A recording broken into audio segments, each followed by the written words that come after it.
ওকে student class 10-এর স্টুডেন্টদেরকে আগের দিন যে সিমিলারিটিসটা করেছিলাম সদৃশ্যতা, আজকের ভিডিওটা তার একটা কন্টিনিউড প্রপোর্শন। আজকে কি করতে চলেছি আমি বারবার বলি যে ম্যাথামেটিক্স হচ্ছে সবসময় একটার সঙ্গে আর একটা লিঙ্ক আপ করা। তাহলে আজকে আমি যে জিনিসটা করব সেটা তোমাদেরকে একটু প্রথমে ইন্ট্রোডাকশানটা দিয়ে দিই। যে দেখতেই পাচ্ছ উপপাদ্য 48-এর উপরে আমি ভিডিওটা ধরে আছি, তার মানে 48-এর উপপাদ্যটা প্রমাণ করব। তার সঙ্গে এর কিছু অনুসিদ্ধান্ত আছে সেটা বলবো, আর এইখান থেকে পিথাগোরাসের উপপাদ্যটা প্রমাণ হয়ে যাবে। তাহলে তিনটে বিষয় নিয়ে আজকে আলোচনা করবো, আর দেখি যদি শেষকালে সময় থাকে তাহলে পিথাগোরাসের বিপরীত উপপাদ্যটাও করে দেবো। তাহলে তোমরা নিশ্চয়ই দেখতে পাচ্ছ যে হেডিংয়ে কি লেখা আছে। বলছে যে কোনো সমকোণী ত্রিভুজের সমকৌণিক বিন্দু থেকে অতির্ভুজের উপর লম্ব অঙ্কন করলে এই লম্বের উভয় পার্শ্বস্থিত ত্রিভুজদ্বয় সদৃশ্য এবং ওই ত্রিভুজগুলি প্রত্যেকে মূল ত্রিভুজের সঙ্গে সদৃশ্য।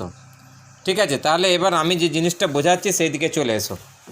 তাহলে দেখো জিনিসটা কিন্তু খুব ভালো করে মন দিয়ে শুনতে হবে।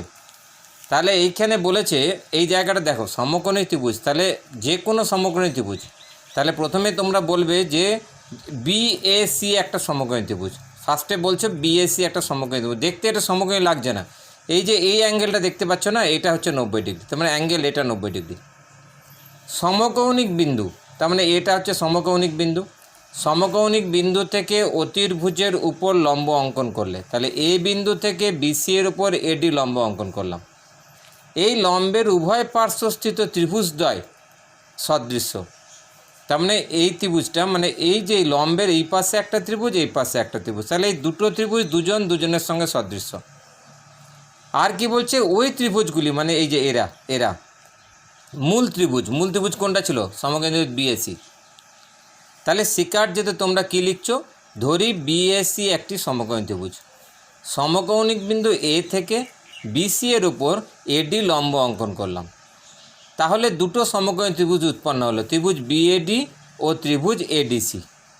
এটা তোমরা শিকার্যে লিখে ফেলছো, আমি লিখিনি, তোমরা লিখবে, প্রামাণ্য বিষয়।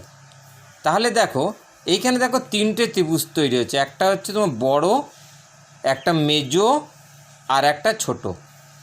তাহলে বড় ত্রিভুজটা হচ্ছে মূল ত্রিভুজ, তাহলে মূল ত্রিভুজটা একবার ওই তো মেজো ত্রিভুজের সঙ্গে সদৃশ্য, বড়টা একবার ছোটোর সঙ্গে সদৃশ্য, আর ছোটোটা একবার মেজোর সঙ্গে সদৃশ্য। এইভাবে বলে তোমাদের বুঝতে সুবিধা হবে। তাহলে বড় ত্রিভুজের নাম কি, ত্রিভুজ বিএডি। সবসময় যে কোনটা সমকোণ সেখানে পয়েন্টটা রেখে ত্রিভুজের নামটা বললে ভালো হয়। বিএডি একটা ত্রিভুজ, সমকোণী ত্রিভুজ, সেটা এখানে বললাম মেজো, মানে ত্রিভুজ এডিসি এর সঙ্গে সদৃশ্য হলো। আবার ত্রিভুজ বিএসি ত্রিভুজ বিডি এর সঙ্গে সদৃশ্য, আর একবার হচ্ছে ত্রিভুজ বিডিএ ত্রিভুজ এডিসির সঙ্গে সদৃশ্য। দেখো আমি তিনটে লিখেছি এখানে। এইবার আমি কীরকম করে প্রমাণটা করব সেটা আগে বলি, তারপর তো এটা লেখাটা পরে দেখাচ্ছি। মেনলি তোমরা যে দুটো ত্রিভুজ নেবে, যদি ধরো তুমি প্রথমে ত্রিভুজ নিচ্ছ বিএসি আর ত্রিভুজ বিএডি, এই দুটো নিচ্ছ, তাহলে প্রথমে যেটা করবে উভয়ে 90 ডিগ্রিটাকে সমান করবে। তাহলে বিডিএ 90 ডিগ্রি, তাহলে এই অ্যাঙ্গেলটা সমান, আর বিএসি 90 ডিগ্রি, এই অ্যাঙ্গেলটা সমান, তাহলে উভয়ে 90 ডিগ্রি আছে। তার মানে আমি আগের দিনই বলেছিলাম যে সদৃশ্যকোণী ত্রিভুজের মিনিমাম দুটো কোণ সমান হতে হয়, বাহু দিয়ে সদৃশ্যকোণী ত্রিভুজ প্রমাণ করা যায় না। তাহলে মিনিমাম দুটো কোণ যদি সমান হয় তাহলে ত্রিভুজ দুটো সদৃশ্য। তাহলে একটা হচ্ছে 90 ডিগ্রি, আর একটা দেখো সাধারণ কোণ, তাহলে বি, এই যে এ বিডি এর দেখো এই বি কোণটা এর মধ্যেও আছে, আবার এ বিসি এর মধ্যেও বি কোণটা আছে, তাহলে বি কোণটা হলো দুজনের সাধারণ কোণ। দেখো আমি লিখেছি বিএসি আর সমান বিডিএ, তোমরা এই পাশে একটু লিখে দিতে পারো যে এরা প্রত্যেকেই 90 ডিগ্রি হলো। আর এর বেলায় কি লিখে দিতে পারো, এটা হচ্ছে সাধারণ কোণ। আমি নিচে একটা ব্ল্যাক কালি দিয়ে লিখেছি, এটা কেন লিখেছি এটা পরে ডিসকাস করব। তোমাদের কিন্তু পরীক্ষার সময় দুটো দেখালে হবে, তিনটে দেখাতে হবে না। তাহলে দুটো কোণ একটা ত্রিভুজের যদি সব সমান হয় তাহলে তৃতীয় নম্বর কোণটা অটোমেটিক সমান হবে, কারণ তিনটে কোণের সমষ্টি 180। তাহলে 180 থেকে এই দুটো বিয়োগ করলে এটা বেরিয়ে আসবে। আমি 3 নম্বর পয়েন্টটা লিখে রেখেছি, এটা কিন্তু এই প্রমাণের জন্য নয়, এটা অন্য কোনো একটা কারণের জন্য, সেটা পরে আলোচনা করব। তোমরা 3 নম্বর পয়েন্টটা লিখবে না। তাহলে দুটো ত্রিভুজ সদৃশ্য হয়ে গেল। এবার নেক্সট এসো, আবার এটা নিজেরা বলবার চেষ্টা করবে, বিএসি আর সিডিএ। তাহলে বিএসি আর সিডিএ এরও এখান থেকে খুঁজবার চেষ্টা করবে দুজনের 90 ডিগ্রি কোনটা আর দুজনের সাধারণ কোণ কোনটা। আর দুজনের অবশিষ্ট কোণ কোনটা। বারবার বলছি অবশিষ্ট কোণটা এইখানে লাগবে না, এটা অন্য একটা জায়গায় কাজে দেবে, সেটা এক্ষুনি ডিসকাস করবো। তাহলে এইটা হচ্ছে 90 ডিগ্রি, এই যে এটা হচ্ছে প্রত্যেকে 90 ডিগ্রি, আর এটা হচ্ছে সাধারণ কোণ, এটা অবশিষ্ট কোণ। তাহলে এরা দুজনের সদৃশ্য হয়ে গেল। তাহলে এই যে বিএসির সঙ্গে একবার বিএডি সদৃশ্য, বিএসির সঙ্গে একবার সিডিএ সদৃশ্য, তাহলে 1 নম্বর আর 2 নম্বর। তাহলে দেখো বিএসি দুটোর মধ্যে কমন আছে, তাহলে এখান থেকে আমরা বলতে পারি বিএডি সিডি এর সঙ্গে সদৃশ্য। কিন্তু যারা পরবর্তীকালে ম্যাথামেটিক্স নিয়ে করতে চাও, পড়াশোনা করতে চাও, বা একটু বেশি করে ভাবতে চাও, তাদের জন্য আমি বলি, দেখো প্রথমেই লেখা ছিল যে লম্বের উভয় পার্শ্বস্থিত ত্রিভুজদ্বয় সদৃশ্য। তাহলে অনেকের মনে সন্দেহ হতে পারে যে স্যার তাহলে প্রথমে কি এই দুটো ত্রিভুজকে সদৃশ্য প্রমাণ করতে পারবো না, ওই মূল ত্রিভুজের সঙ্গে করে এটাকে করতে হবে? না, করা যায়। এটা যারা একটু বেশি ইন্টারেস্টেড ম্যাথস নিয়ে তাদের জন্য। দেখো আমি পাশে একটা ব্ল্যাক কালিতে করার চেষ্টা করেছি। ওই যে প্রথমেই বলছি, তোমাদের হয়তো মনে হয়ে যায় না আমি প্রথমেই করব ত্রিভুজ বিডিএ সদৃশ্য ত্রিভুজ এডিসি, হবে না বলে কোনো জিনিস নেই অঙ্কতে, একটু বেশি ভাবতে হবে। তাহলে তোমরা হয়তো বলবে যে স্যার বিডিএ আর এডিসি এর দুটো কোণ কী কী সমান সেটা খোঁজার চেষ্টা করো। একটাও তোমরা পেয়ে যাচ্ছ 90 ডিগ্রি দুটো, একটা এডিবি সমান এডিসি। আর কিন্তু কোনো কোণ তুমি সাধারণ চোখে দেখতে পাবে না, কারণ এদের মধ্যে কোনো কমন অ্যাঙ্গেল নেই। তাহলে সেটাকে একটু ঘুরিয়ে বার করতে হবে। দেখো ঘুরিয়ে কী করে বার করছে, এই যে ত্রিভুজ বিডিএ দেখতে পাচ্ছ না, তাহলে এই কোণটা যদি আজকে 90 হয়, তাহলে রিমেনিং দুটো কোণ ডিবিএ আর বিএডি, তাহলে এই দুটো সমষ্টি 90 ডিগ্রি তো কি? হ্যাঁ তো। তাহলে আমি কি লিখেছি দেখো, এবিডি প্লাস বিএডি সমান 90 ডিগ্রি, দেখতে পাচ্ছ আসছে ছবিটা? হ্যাঁ। তাহলে আমি এখান থেকে এবিডি কোণের ভ্যালুটা বার করছি, কত হচ্ছে 90 মাইনাস বিএডি হলো। 90 মাইনাস বিএডিটা মাথায় রাখো। এবার চলে এসো ছবিতে, দেখো অন্য দিক থেকে ভাবো, দেখো এটা 90 ডিগ্রি হলো। 90 ডিগ্রি থেকে যখন তুমি বিএডি বাদ দিচ্ছ, তাহলে কোন কোনটা পাচ্ছ? ডিএসি। কি পাচ্ছ তো? তাহলে আমি প্রথমে 90 ডিগ্রির থেকে যদি বিএডি বাদ দিই তাহলে ডিএসি পাই, তাহলে 90 মাইনাস বিএডি সমান আমি ডিএসি লিখতে পারি। তাহলে আমি আর একটা কোণ পেয়ে গেলাম, এবিডি সমান সিএডি হলো। তাহলে এইটা ছিল 90 ডিগ্রি, আর এটা একটু ঘুরিয়ে বার করলাম যুক্তি দিয়ে, অর্থাৎ লজিক দিয়ে এটা বার করলাম যে এই অ্যাঙ্গেলটাও সমান। তাহলে দুটো কোণ সমান হয়ে গেল, তুমি বলে দিতে পারো ত্রিভুজ এবিডি সদৃশ্য ত্রিভুজ সিডিএ। বারবার বলছি এটা ইন জেনারেলদের জন্য, যারা এই জিনিসটা করতে চাও ছবিতে, এই যে এটা পুরোটা। আর যে একটু বেশি ভাবতে চাও তার জন্য এটা। আর থার্ডটা কেন লিখেছি বারবার বলছি, যে অবশিষ্ট অ্যাঙ্গেলটা আমার লাগবে। কোথায় লাগবে? অঙ্কের অবজেক্টিভ করতে গিয়ে। এবার দেখো আমি প্রুভ করলাম প্রথমে ত্রিভুজ বিএসি আর ত্রিভুজ বিএডি সদৃশ্য। তাহলে আমাদের থেলস কি বলেছে, থেলসের উপপাদ্য থেকে কি বলেছেন উনি বলেছেন যে দুটো ত্রিভুজ সদৃশ্য হলে তাদের বাহুগুলো সমানুপাত হবে। তাহলে যে কোনো বাহু সমানুপাত হবে না, যে কোণ দুটো সমান হবে তার বিপরীত বাহুগুলো সমানুপাত হবে। তাহলে এই যে বিএসি আর বিএডি, এই বিএসি সমান বিডিএ, এই দেখো আমি এখানে একটা অনুসিদ্ধান্ত বার করবার চেষ্টা করেছি। এই যে ত্রিভুজ এবিসি আর ত্রিভুজ এবিডি এরা সদৃশ্য। তাহলে সদৃশ্য হলে কী হবে না, 90 ডিগ্রির বিপরীত বাহু। দেখো বিএসির 90 ডিগ্রি কোনটা? এই দেখো বিএসি, তার 90 ডিগ্রি হচ্ছে এটা, তার বিপরীত বাহু কোনটা? বিসি হলো। আবার আমি কোন ত্রিভুজটা নিয়েছি না, ত্রিভুজ বিএডির 90 কোনটা?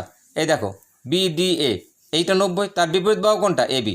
তার মানে বিসি বাই এবি, এই দেখো আমি লিখেছি বিসি বাই এবি 90। আর এই যে অবশিষ্ট কোনটা লিখে রেখেছি, এইটা এবার আমার কাজে দেবে। সাধারণ কোণেরও বিপরীত বাহুগুলো সমানুপাত হয় না তা নয়, কিন্তু আমি 1 আর 3 দিয়ে একটা অনুসিদ্ধান্ত প্রমাণ করব, যেটা পরবর্তীকালে আবার পিথাগোরাসের উপপাদ্য গিয়েও উপকার দেবে। এরা সব একটার সঙ্গে একটা লিঙ্কড। তাহলে এখানে বিসিএ আর বিএডি হচ্ছে তাদের অবশিষ্ট কোণ, তা আবার খোঁজো। দেখো বিসিএ, তাহলে এই অ্যাঙ্গেলের বিপরীত বাহু কোনটা? এবি, খেয়াল পড়ছে তো? এবি। আবার বিএডি, এই দেখো বিএডি, তার বিপরীত বাহু কোনটা? বিডি। তাহলে কি হলো? AB by BD. একটা আমি ভালো করে বুঝিয়ে দিচ্ছি। তাহলে এখানে কি দেখালো? এবি স্কোয়ার সমান বিসি ইন্টু বিডি। তাহলে এটা অবজেক্টিভ করতে এই জিনিসটা কাজে দেবে। তাছাড়াও তোমরা এখান থেকে ক্ল্যারিফিকেশান টানতে পারো যে এবিটা হলো বিসি এবং বিডির মধ্য সমানুপাত। এই মধ্য সমানুপাতটা আমরা আবার দেখবে সম্পাদ্য আঁকার সময় ব্যবহার করব। মধ্য সমানুপাতের দৈর্ঘ্যটা আমরা কি করি, আমরা জ্যামিতিক উপায়ে স্কেল দিয়ে নির্ণয় করি। আবার আমরা অঙ্কের সাহায্যেও কিন্তু মধ্য সমানুপাতের দৈর্ঘ্যটা বার করে ফেলতে পারবো। কারণ তাহলে আমি বুঝতে পারবো যে আমার অঙ্কটা ঠিক হয়েছে কিনা। এইগুলো বারবার বলছি, যারা একটু বেশি ইন্টারেস্ট তারা এইভাবে ভাববে, যত ভাববে ম্যাথামেটিক্স তত তোমার মাথার মধ্যে এসে জিনিসটা বসবে। আবার ঠিক সেরকম করে ত্রিভুজ বিএসি আর ত্রিভুজ সিডি, তাহলে এইখানে আমি কি কি জিনিস নিচ্ছি এটা তোমাদেরকে একটু নোট দিই। একটা হচ্ছে 90 ডিগ্রি আর অবশিষ্ট কোণ, এই দুটো নিয়ে আমি মেনলি এই দুখানা জিনিস করেছি। 90 ডিগ্রি আর অবশিষ্ট কোণ, 90 ডিগ্রির বিপরীত বাহু এরা আর অবশিষ্ট কোণের বিপরীত বাহু এটা, তাহলে এটা আসছে এসি স্কোয়ার সমান বিসি ইন্টু বিডি। কিন্তু এর ক্ষেত্রে কিন্তু 90টা নিইনি, এর ক্ষেত্রে 90 ডিগ্রিটা নিইনি। এর ক্ষেত্রে কি করেছি, 90 ডিগ্রিটা বাদ দিয়েছি। বাদ দিয়ে যে দুটো অ্যাঙ্গেল বেরিয়েছে, একটা এবিডি সমান সিএডি, একটা বিএডি সমান এসিডি। বারবার বলছি 90 ডিগ্রিটা কেন বাদ দিচ্ছি, এর বিপরীত বাহুগুলো সমানুপাত হবে, কিন্তু এই রিলেশনটা গ্রো করবে না। এই যে এই রিলেশনটা গ্রো করার জন্য এই দুটোর ক্ষেত্রে করছি 90 ডিগ্রি এবং অবশিষ্ট কোণ, আর এর ক্ষেত্রে করছি যে অবশিষ্ট এবং যেটা আমি প্রুফ করে বার করলাম, এই যে এটা প্রুফ করে বার করুন তাদের। তাহলে এইখানে হচ্ছে এডি বিডি এবং ডিসির মধ্যে সমানুপাত, এসি বিসি ইন্টু বিডির মধ্যে সমানুপাত। এবার চলে আসো পিথাগোরাসের উপপাদ্য। পিথাগোরাসের উপপাদ্যতে কি বলছে না, এই যে বিএসিআই যদি একটা সমকোণী ত্রিভুজ হয়, তাহলে এর কি বলছে না, প্রত্যেকটা বাহুর উপর যদি একটা করে বর্গক্ষেত্র টানা যায়, তাহলে এই বিসির মানে অতির্ভুজের উপর অঙ্কিত বর্গক্ষেত্রের ক্ষেত্রফল অপর দুটো বাহুর উপর অঙ্কিত বর্গক্ষেত্রের ক্ষেত্রফলের সমষ্টির সঙ্গে সমান। এটা হচ্ছে পিথাগোরাসের উপপাদ্য। তাহলে এই ছবি থেকে বেরোবে কিন্তু।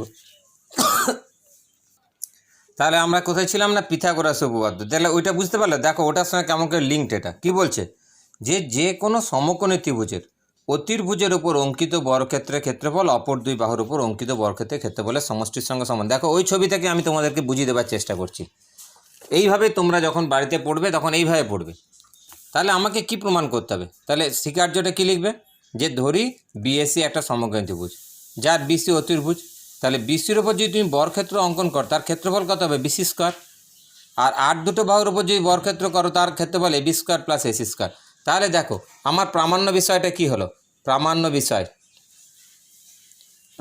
বিষয় হচ্ছে তোমার BC square is equal to AB square plus AC square. Clear? দেখো এবার তুমি এই যে আমি এই দুটো অনুসিদ্ধান্ত করেছি না, এইগুলো কাজে দেবে। তাহলে এইখানে তুমি তো আগে এবার প্রমাণে চলে আসো। তুমি বিএসি এই ত্রিভুজটা আর ত্রিভুজ এবিডি এরা সদৃশ্য, তুমি শুধু বলে দেবে যে ত্রিভুজ এটা কিন্তু। আবার দেখো পিথাগোরাসের উপপাদ্য জিনিসটা কাজে লিখে দিচ্ছে, তুমি শুধু এইখান থেকে প্রমাণ লিখে দাও, এইখান থেকে এটাকে প্রমাণ করে দাও। পিথাগোরাসের উপপাদ্যের প্রমাণ আবার এখান থেকে স্টার্ট হলো, একই জিনিস দেখো একবার করলে 2-3 বার কাজে দিয়ে দিচ্ছে। তাহলে এবিসি আর এবিডি সদৃশ্য। তাহলে আবার ওইভাবে মুখস্থ করবে না, একদম মুখস্থ করবে না, শুধু মুখে বলবে 90 ডিগ্রির বিপরীত বাহুগুলো সমানুপাত, আর সাধারণ কোণটা ছেড়ে দিচ্ছি, অবশিষ্ট কোণের বিপরীত বাহুগুলো সমানুপাত। তাহলে পেয়ে যাচ্ছ এটা এবি স্কোয়ার সমান বিসি ইন্টু বিডি। আবার এই দুটো, শুধুমাত্র এই দুটো কিন্তু, আর নয়।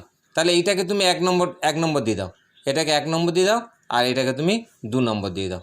দিয়ে পিথাগোরাসের উপপাদ্যের প্রমাণে তুমি করে দাও যে 1 + 2 করে পাই। 1 + 2 করলে কী হচ্ছে দেখো, AB square plus AC square. লিখে দাও AB square plus AC square সমান কী ছিল ওখানে, বিসি ইন্টু বিডি প্লাস তোমার বিসি ইন্টু দেখো একটা জিনিস একটু ছোট ডিস্টারবেন্স হয়েছিল, সেটা দেখো এখানে ঠিক করলাম, এসি বাই সিডি হবে এটা। কারণ কি, এই দেখো এবিসি, তো এবিসির বিপরীত বাহু কোনটা দেখো ভালো করে খেয়াল করো, এবিসি বিপরীত বাহু এসি, আর সিএডি এর বিপরীত বাহু সিডি। তাহলে এটার বেলা হবে এসি ইন্টু সিডি। তাহলে এইখানে হচ্ছে এসি স্কোয়ার সমান বিসি ইন্টু সিডি। তাহলে আমাদেরকে কি দেখা গেল না, বিসি ইন্টু সিডি। তাহলে এইখানে বিসিটা কমন নাও, তাহলে বিসিটা যদি তুমি কমন নাও তাহলে কি দেখাচ্ছে, বিডি প্লাস সিডি হলো। এই দেখো দেখতে পাচ্ছ তো, শুধু কি করলাম 1 আর 2কে যোগ করলাম, তাহলে বিডি প্লাস সিডি। এখানে ছবিতে চলে এসো, বিডি প্লাস সিডি মানে হচ্ছে বিসি। তাহলে এখানে আবার তুমি লিখে দিচ্ছ যে বিসি ইন্টু বিসি সমান হচ্ছে বিসি স্কোয়ার। তাহলে AB square plus AC square সমান বিসি স্কোয়ার।